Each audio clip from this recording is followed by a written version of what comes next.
This time I'm a bit late with the Tinto Talks video, and this is because whole last week, I was on a trip to the Baltics, Lithuania, Latvia, as well as Estonia.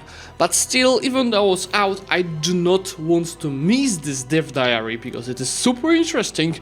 First of all, it shows us the political map mode of Europe, and second of all, it discusses what I was talking about for a few weeks already, the dynamic trade in EU5. I'll go to political map mode a bit later because people already posted so many adjusted maps of this.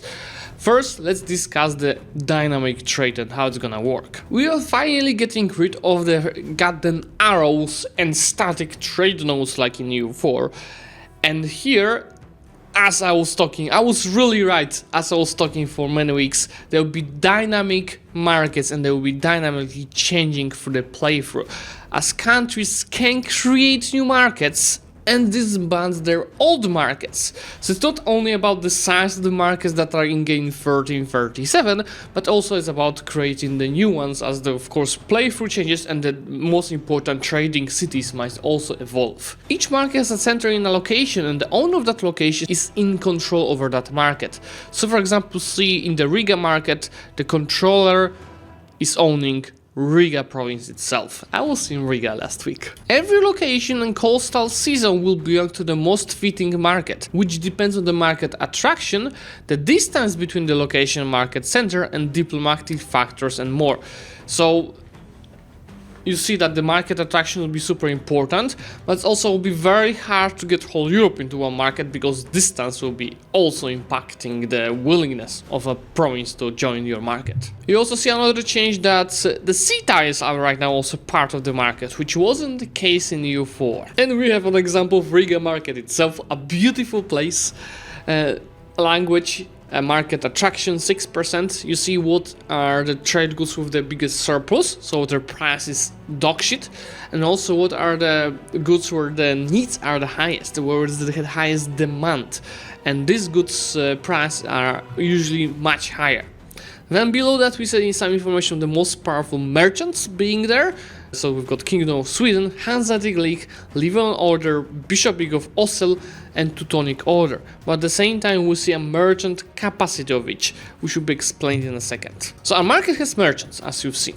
Merchants with the merchant capacity, who have power depending on buildings and maritime presence in the market, and a merchant capacity which depend on the infrastructure for trade that country has in that market.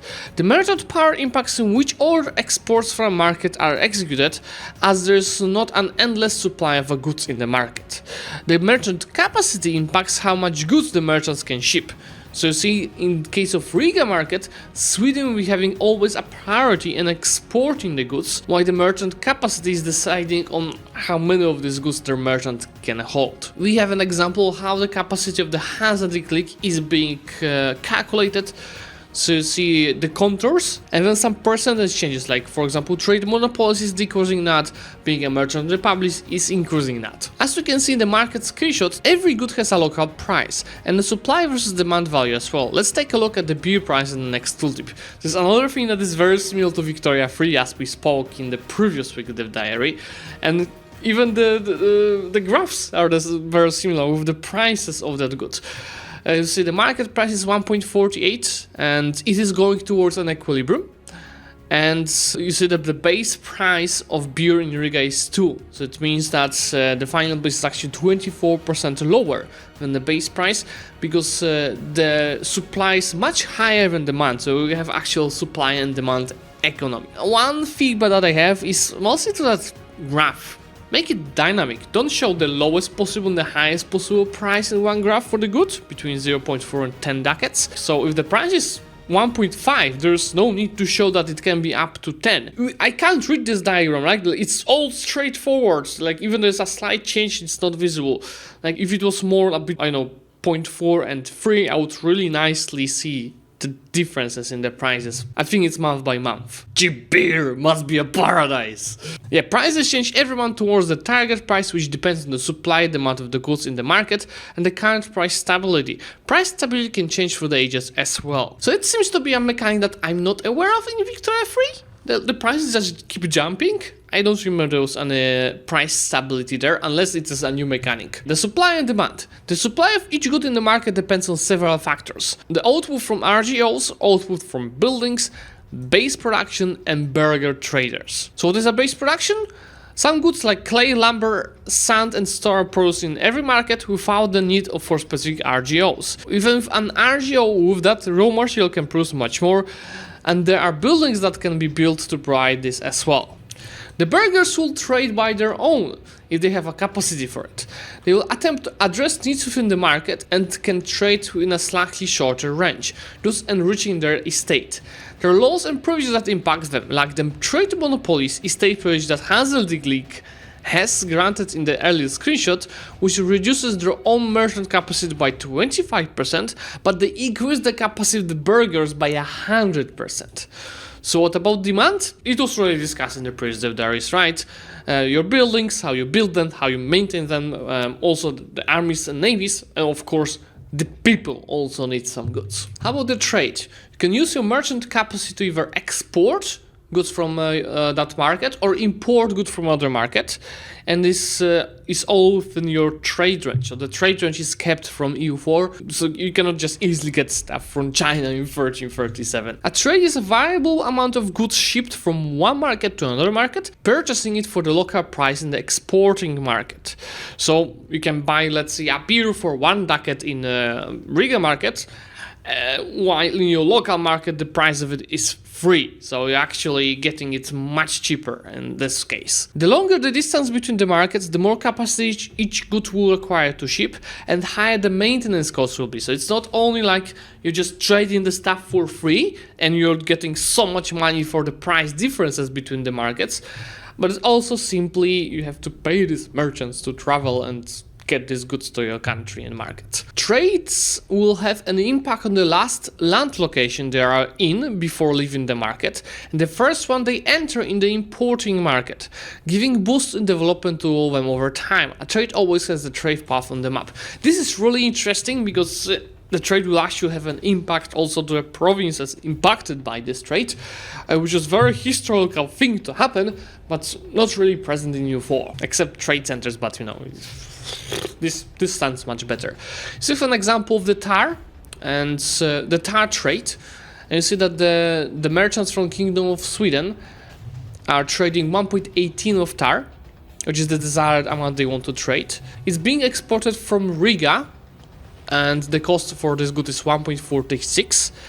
And you see that it's importing to London, where the price of this good is much higher, so they're getting 12.59 gold from that amount of tar, which with merchant maintenance 0.07, and sand tolls, that is also very, very interesting, they're making 8 gold of actual profit.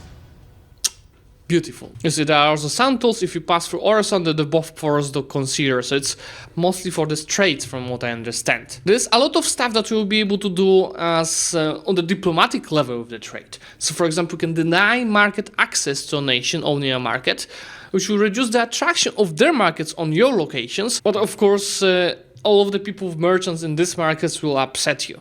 So let's say you are Poland and you have your own Kraków market and you don't want the Riga market from Livonian order to take over your provinces. In this case, you deny market access for Riga, for Livonia, and in this case, your provinces are less likely to be impacted by the market, and of course more likely to be taken over by the Kraków market, making it stronger. But at the same time, nations trading in Riga market won't be happy about that. You can also work the other way around, so you can offer a market access preference for the countries with the markets that you want to be impacting your lands. There's an option to be accepted for the sand tools for the diplomacy. Some countries can isolate themselves completely, and in this case you have and really negotiate a specific exception that will allow you to export or import from their markets. There's of course also an embargo like in EU4, but it will just work much better because embargo on a country will block the merchants from that country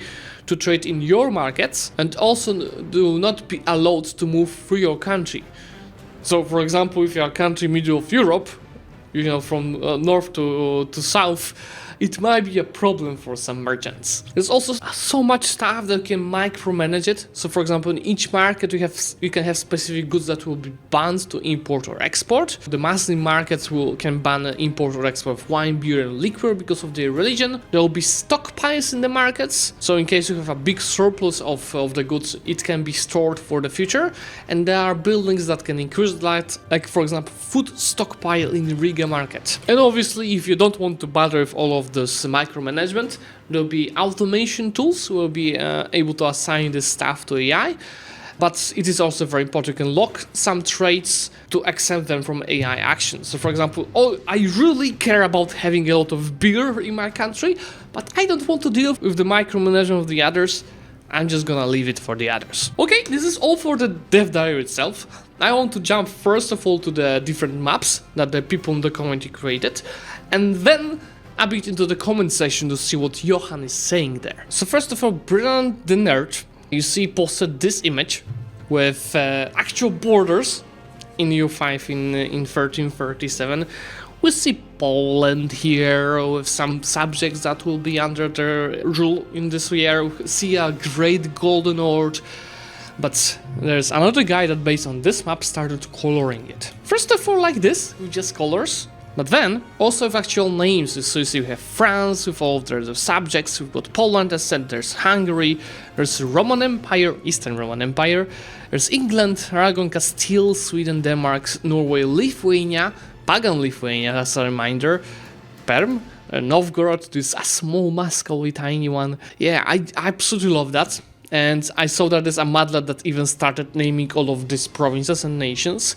And it's also giving us a really good preview of how the EU5 is gonna look like, and obviously confirmation number 2137 is gonna be EU5. What other game would have all of these nations? So let's go straight into the comment section. Again, a big look at the markets, so the source of the political map we just looked at. Got Venice and Genoa, there's Naples market that is new, there's a Kaffa market instead of Crimea, they see that the Trebizond market is separate, there's a Moscow market, Novgorod, so these two are separate in this time, there's Riga, Lübeck, see London is combined from the GB and the lowlands, Paris market, Praha market, Köln, Pest. It looks really nice. Ragusa market seems a bit small though. 45 pages with comments! Oh god! Can I search for only comments from Johan? There, just show only dev responses. I'm sorry guys, 7 pages of only comments from Johan. Does Gibraltar count as a sound? No, so there won't be tolls for the strait. Will certain goods require more capacity to ship than the others? Yes. Johan also says that there was a thought about making Lowlands a separate market from the English channel. But then they noticed that it is just way too weak. And anyway, this is just a starting setup, so it's gonna change over time in game, especially if you're playing around that area. This is really interesting, because somebody was saying about the motive of many more markets, but then Johan said that it won't be super useful, because AI creates and disbands markets depending on what's optimal for them. So over time, there will be less markets available. How will goods travel from distant markets? Let's say from Spice Islands to Europe. Ships or caravans that will be impacted by the merchant capacity you build. So you'll need to build up infrastructure to get into that market. It won't be easy in 1337. There's no limit on how many markets you have. You can just have as many as you want. But it's usually beneficial to have less but more sizable markets than a lot of small ones. Because just as I understand it, you need the merchant's capacity to trade between the markets. It costs money, while having one market with a lot of goods should stabilize the prices more, and it's you just not pay these extra prices. It's interesting, does the fading of locations in the map in the same not represent market accessibility? Yes, it does. So if you go back to the map, you'll see that the closer to Krakow, the more shiny it is, the more far away. You see the access is smaller. Somebody is saying that they're not sure how they look at this micromanagement. It's really worrisome, and I assume a lot of you are also thinking the same. And Johan's saying, unless you make your country into a trader nation, you don't really need to care all that much about trade. Some players will run with fully automated trade, some do depending on country and situation, as you can automate most of the stuff and just control specific goods that you need. And some people just love to micromanage everything, because let's say you are Zlewikk and you want to really trade it all. So the trade goods chain across the markets then. Like if there's a demand for spices in the London market, will it try to buy spices from the neighboring markets, causing them to have an increased demand for spices, meaning that they will look for spices in the neighboring markets until eventually this need is met. Yeah, but you're not forced to buy from neighbor market, and if you got ranged, you can import it from Alexandria to London directly, which means that if you want to do it manually, you can choose from which market you want to import, and usually you want to import it from a market with the cheapest price and the lowest cost, but at the same time you can just let AI automate it. Looks like the burgers with the small scale trades will remove a lot of need for micromanagement. That and the automations that a lot, so besides the automations and your manual management, the burgers will do some stuff as well to balance the prices. Question though, are the lower and upper caps for prices like in Victoria 3, or do you really calculate supply and demand uncapped? I don't know how Victoria 3 works, but we got a max and minimum price factor that is dependent on the current age. So over the ages, the minimal and maximum price for, let's say, beer is gonna change. I'm really wondering if inflation is gonna impact these prices as well, because let's say the price of the beer in your market is 2. But what if you have 10% inflation? Does it mean that it's gonna cost you 2.4? There's something I really hope is possible. To be a middleman, I really hope you can be a trade empire just moving goods from a place to place. And that having control of the mouths of rivers like the Rhine and Danube is amazing. Let you trade in far inland with the goods you acquire across the world. That is one of the player fantasies that will be possible. Getting rich from trading X from A to B. Yes, let's go! I'm curious about how will the army battles work out. Will it be the same as the game EU4? No! We know that the troops will be different, like there will be levies, there will be standing army, and there will be mercs, so slightly different than EU4, but how the battles will look like? Show us that you last. Will massive devastating wars between multiple AI affect the trade for the player? If a player's economy is heavily tied to trade, will conflict between the nations that affect the player negatively, therefore forcing them to get involved in the war? Yes, it is not fun to see the cities you import goods from be ravaged and not be able to restore the output for many years, so it might be sometimes worth to actually defend specific nations with a specific city from which you're trading a lot of specific good. Civil wars are countries now! Yes! So I assume very much like in Imperator Rome, but could also fund their own tiny market if they wanted, and presumably cut themselves off from almost everything they don't reproduce themselves. Yes, they could, and they would just realize it was the worst investment of gold ever. It's only the market leader that can trade with the other markets. Anyone with merchant capacity the market can trade. How do you declare independence economically? By creating your own market. You just spend a lot of money to get this. Will market language be important for anything? Yes.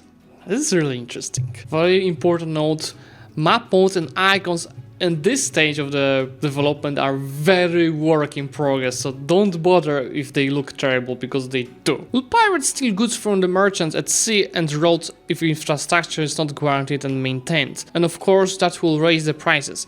Pirates and privateers will create havoc with trade routes, yes. So you're confirming that there's absolutely nothing hard-coded to prevent an American nation from making the trade flow in reverse from Europe to America. No, but as far as I understand it, there's no such thing as trade flow as a concept from EU4, where you had the trade flow. In here you can just get the goods between the markets, and the trade can flow in any direction because it's gonna travel across the shortest route. This is a very important comment. Surprised the engine can handle a supply-demand system for 70 plus items. Really hope this doesn't slow down the game too much. We know that Victoria 2 had issues keeping the economics gears spinning. This is a system that was designed from the ground up and paralleled properly. The entire economy update handles all pops and buildings production, trades and purchases, etc. I'm really happy with the current performance, and this is also an often comment I'm getting on my YouTube videos that, oh, the performance of EU5 is gonna be terrible. So far, Johan is really reassuring about that it should not be a problem. Hopefully it stays that way, not only for release but also across the time. Like, EU4 had some issues across the time with the performance. Okay guys, I think that's gonna be all for today. If you did enjoy this Team to Talks video, please remember to leave a like on this, and of course subscribe to the channel to get notified about the future stuff. and let me know in comments what you think about the dynamic trade and if it's a good concept. I will try making the next Team to Talk video a bit faster, so see you soon there. Bye!